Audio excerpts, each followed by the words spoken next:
ना तोहर का बाटे हाल हो। अरे बतावा ना। अरे अभी सुधर जा। कहिया तू अइलू ए गाँव वाली हाल हो।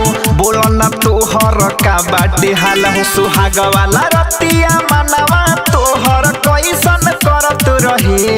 का कहला? पहिला राती मनवा तोहर कैसन करत रहे।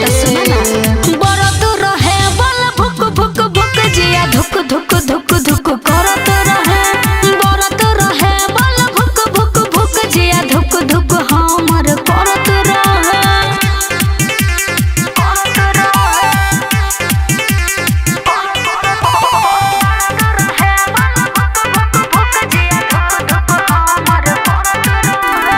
हम रहे नीचे और रहे ऊपर, दोनों जना मजा लेत रहे सुपर। बुझला?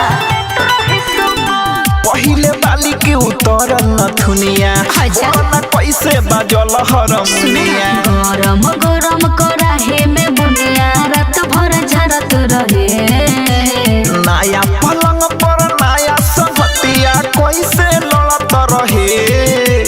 बरत रहे बल भुक भुक भुक जिया धुक धुक धुक धुक करत रहे। बरत रहे बल भुक भुक भुक जिया धुक धुक हमर करत रहे।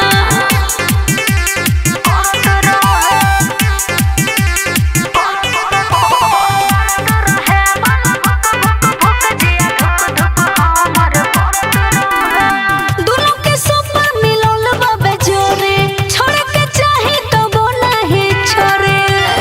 अरे का कहे? तोहर मरद दर्द केतना दिले बा।